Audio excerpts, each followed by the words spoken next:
Hey guys, welcome to my YouTube channel study with Dev भूमि।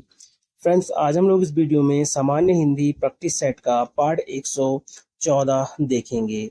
इससे पहले जो है सीरीज के हमने 113 पार्ट अपलोड कर दिए हैं, जिनको आप चैनल की प्ले लिस्ट में जाकर देख सकते हैं।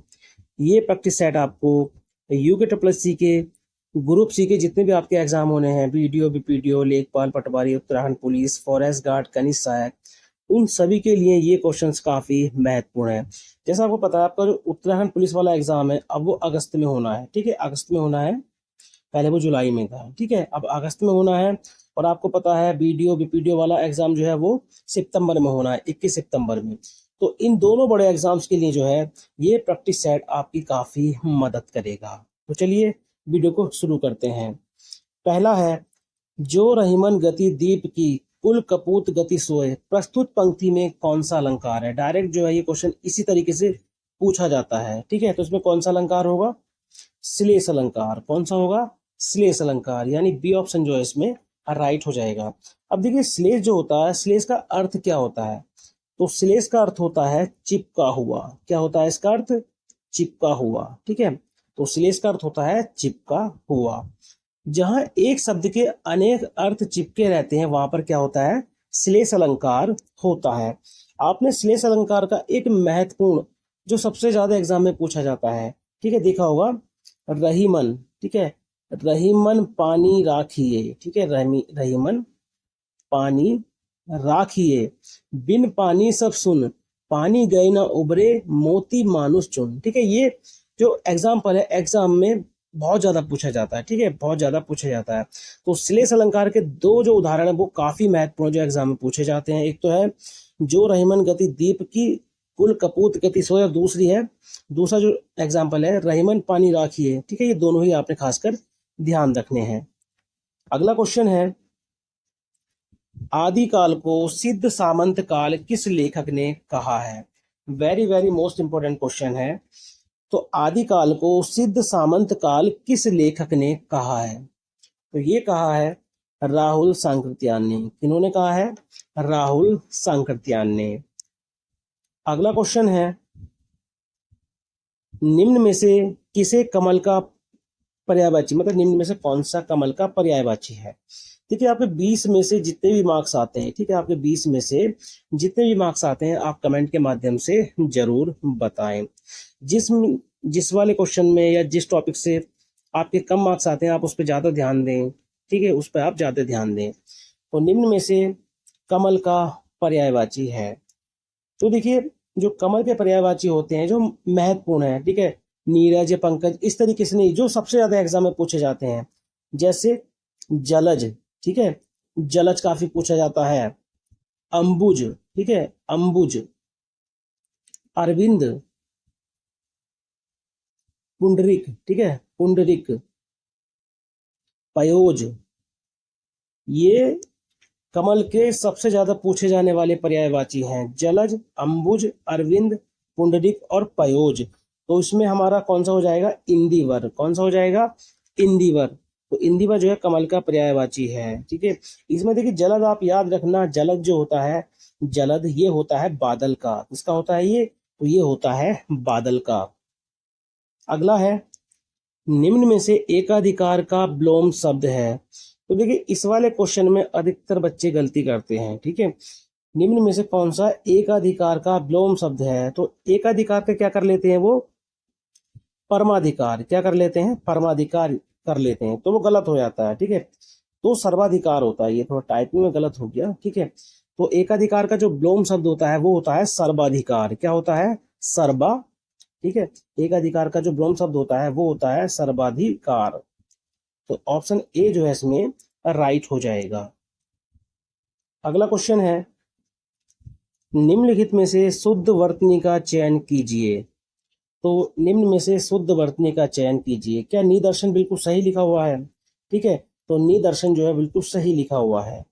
प्रतिष्ठा बिल्कुल सही लिखा हुआ, अंतर्ध्यान बिल्कुल सही लिखा हुआ, यानी उपरोक्त सभी, यानी सभी की वर्तनी जो है वो शुद्ध है। अगला क्वेश्चन है, क्रिया का वह रूप जो बोलने या लिखने वाले के मन की स्थिति का बोध कराता है। Very very most important question है गाइस ये। तो क्रिया का वह रूप जो बोलने या लिखने वाले के मन की स्थिति का बोध कराता है, तो उसको क्या बोलते हैं? क्रियार्थ। क्या बोलते हैं उसको? क्रियार्थ। या क्रियार्थ आपको ऑप्शन में ना मिले तो क्या मिलेगा? वृत्ति। क्या मिलेगा? वृत्ति। वृत्तीय क्रियार्थ क्या होते हैं? जैसे संकेत, अनुरोध, संदेह, ठीक है, निश्चय, ये क्या होते हैं? क्रियार्थ होते हैं, यानी वृत्ति होते हैं। अगला है, निम्नलिखित में से कौन सा शब्द स्त्रीलिंग नहीं है? ठीक है, यानी देखिए इस तरीके के शब्द जो पूछे जाते हैं नहीं वाले, आप देख लो उसमें पहले क्या पूछना चाह रहा है वो, स्त्रीलिंग। तो पहले आप देख लो उसमें स्त्रीलिंग कौन से हैं। कहते नहीं है पेशेंट के द्वारा दाल खाई गई, तो ये क्या है? स्त्रीलिंग है। ठीक है, मई डायरेक्ट क्या है? स्त्रीलिंग है। ठीक है, गर्दन टूट गई, अब ये तो कहते नहीं है कि गर्दन टूट गया या गर्दन में, ठीक है, तो क्या बोलते? गर्दन टूट गई। ठीक है, तो बोल के भी आप पता कर सकते हैं कौन सा स्त्रीलिंग है। तो अब देखिए स्त्रीलिंग नहीं है, यानी वो क्या पूछ रहा है? वो है पुल्लिंग। क्या है? तो पुल्लिंग शब्द पूछ रहा है, तो ये हो जाएगा दर्द। कौन सा हो जाएगा? दर्द। अगला है, क्रिया व्यापार की निरंतरता का संबंध किससे है? तो देखिए क्रिया व्यापार की जो निरंतरता होती है, निरंतरता बनी रहती है, ठीक है, तो उसका जो संबंध है वो किससे है? तो क्रिया व्यापार, जो क्रिया व्यापार है उसकी निरंतरता जो बनी रहती है वो किस में बनी रहती है? वर्तमान काल में। किस में बनी रहती है? वर्तमान काल में। अगला है, हिंदी पत्रकारिता दिवस कब मनाया जाता है? तो देखिए हिंदी पत्रकारिता दिवस जो है प्रतिवर्ष कब मनाया जाता है?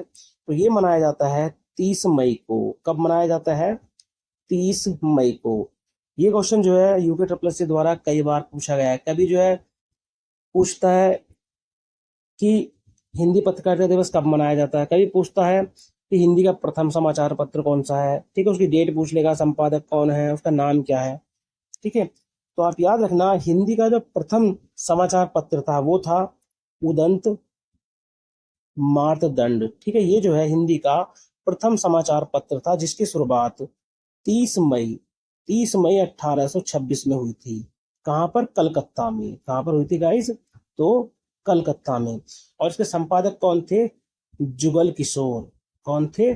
जुगल किशोर जो है इसके संपादक थे। ठीक है, तो यहां से काफी बार क्वेश्चन बने हैं। अगला क्वेश्चन है, हिंदी का प्रथम मौलिक नाटक है।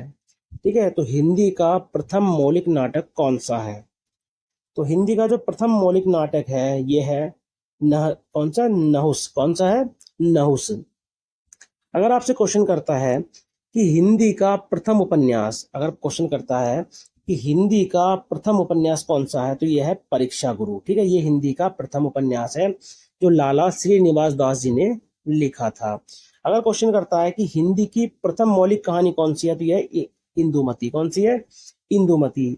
और किशोरी लाल गोस्वामी ने जो है इसकी रचना की थी। अगला है, अंगिका किस राज्य की बोली है? ठीक है, तो अंगिका किस राज्य की बोली है? तो अंगिका जो है ये बिहार, ठीक है, बिहार राज्य की जो है बोली है। किसकी है? बिहार राज्य की। अगला है, गोस्वामी तुलसीदास की कवितावली रचना जो है इसकी भाषा क्या है? ठीक है, कई बार ये डायरेक्ट भी क्वेश्चन बना है कि कवितावली के लेखक कौन है। ठीक है, तो आप याद रखना तुलसीदास जी। तो कवितावली रचना जो है इसकी भाषा क्या है? तो आप याद रखना ब्रज भाषा। ठीक है, ब्रज भाषा याद रखना कवितावली। और दूसरी है विनय पत्रिका। दूसरी कौन सी है? विनय पत्रिका। विनय पत्रिका और कवितावली ये दोनों जो है ब्रज भाषा में ही रची गई थी। अगला है, निम्न में से पहला तार सप्तक कवि किसे कहा जाता है? पहले भी जो है यूके ट्रिपल से द्वारा ये क्वेश्चन पूछा गया है। तो निम्न में से पहला तार सप्तक कवि किसे कहा जाता है? तो ये कहा जाता है गजानन माधव मुक्तिबोध जी को। ठीक है, तो ऑप्शन बी जो है इसमें राइट हो जाएगा। ठीक है, तो पहला तार सप्तक कवि किसे कहा जाता है? गजानन माधव मुक्ति बोध जी को। देखिए गजानन माधव मुक्ति बोध जो है इनकी एक साप्ताहिक पत्रिका थी जो एग्जाम के पॉइंट ऑफ व्यू से काफी महत्वपूर्ण है, नया खून। ठीक है, तो आप याद रखना नया खून जो साप्ताहिक पत्रिका किसकी है? गजानन माधव मुक्ति बोध जी की। अगला है, निम्न में से किसे सरकारी गजट में प्रकाशित किया जाता है? Very very most important question है गाइस ये। तो निम्न में से किसे सरकारी गजट में प्रकाशित किया जाता है? तो ये किया जाता है अधिसूचना को। किसको? अधिसूचना को। अब देखिए विज्ञप्ति जो है, विज्ञप्ति को समाचार पत्रों में, याद रखना, समाचार पत्रों में प्रकाशित किया जाता है। परिपत्र क्या होता है? सभी राज्य सरकारों को भेजे जाने वाला पत्र। ठीक है, सभी राज्य सरकारों को भेजे जाने वाला पत्र क्या कहलाता है? परिपत्र। और टिप्पण क्या होता है? ठीक है, टिप्पण किसी विचाराधीन पत्र को निपटाने के लिए उस पर राय, मंतव्य, आदेश, निर्देश दिया जाता है तो उसे बोलते हैं टिप्पण। कई बार क्वेश्चन बनता है कि टिप्पण का मुख्य उद्देश्य क्या होता है? तो मामलों को यथाशीघ्र निपटाना। ठीक है, तो टिप्पण का जो मुख्य उद्देश्य होता है, मामलों को यथाशीघ्र निपटाना। अगला क्वेश्चन है, भारत में रेडियो सेवा का प्रारंभ कब हुआ? देखिए दो तरीके से क्वेश्चन बनते हैं ये।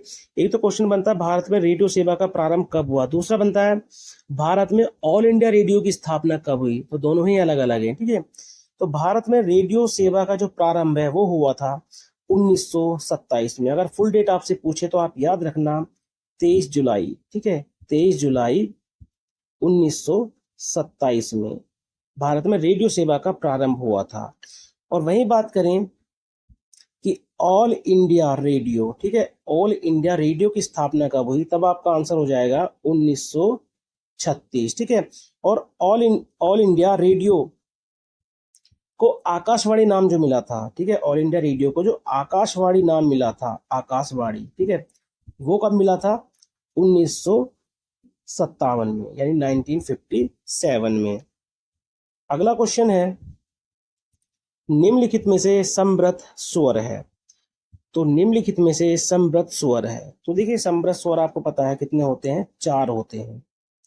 छोटी ई, बड़ी ई, छोटा ऊ और बड़ा ऊ। तो ऑप्शन डी जो है इसमें राइट हो जाएगा। अगला क्वेश्चन है, निम्न में से अगासदी वालन का सही भावार्थ है। कोई वालन पढ़ता है इसको, कोई वालन पढ़ता है। ठीक है, तो अगासदी वालन का सही भावार्थ है। तो देखिए इसका सही जो भावार्थ होगा वो क्या होता है? अत्यधिक खुशी व्यक्त करना। क्या होता है? अत्यधिक खुशी व्यक्त करना। तो ऑप्शन सी जो है इसमें राइट हो जाएगा। अगला है, अतएव का सही संधि विच्छेद है। कई बार जो है ये एग्जाम में पूछा गया है। तो उसका संधि विच्छेद क्या होगा? तो इसको तोड़ेंगे तो ये टूटेगा अतः प्लस एब में। ठीक है, तो ऑप्शन सी जो है इसमें राइट हो जाएगा। अगर पूछ ले अतएव में कौन सी संधि है, तो आप याद रखना इसमें विसर्ग संधि होती है। कौन सी संधि होती है इसमें? विसर्ग संधि। अगला है, किस भाषा को टकसाली भाषा भी कहा जाता है? तो किस भाषा को टकसाली भाषा भी कहा जाता है? तो ये कहा जाता है परिनिष्ठित भाषा को। ठीक है, परिनिष्ठित भाषा को टकसाली भाषा भी कहा जाता है। अगला है और आज का अंतिम क्वेश्चन, शब्द के अर्थबोधक आधार को क्या कहते हैं? तो शब्द के अर्थबोधक आधार को क्या कहते हैं? तो आप याद रखना शब्द शक्ति। ठीक है, तो शब्द के अर्थबोधक आधार को शब्द शक्ति कहते हैं। तो ये थे आज के हिंदी के 20 मोस्ट इंपोर्टेंट क्वेश्चन जो आपको यूके SSC के ग्रुप सी के जितने भी एग्जाम होने हैं, चाहे वो वीडियो, बीपीडीओ, लेखपाल पटवारी, उत्तराखंड पुलिस, फॉरेस्ट गार्ड, कनिष्ठ सहायक, उसके अलावा आपके जितने भी एग्जाम होने हैं ग्रुप सी के, उन सभी के लिए ये क्वेश्चंस काफी महत्वपूर्ण है। 20 में से आपके जितने भी मार्क्स आए हो आप कमेंट के माध्यम से जरूर बताएं। तो चलिए मिलते हैं अपनी नेक्स्ट वीडियो में। Thank you for watching.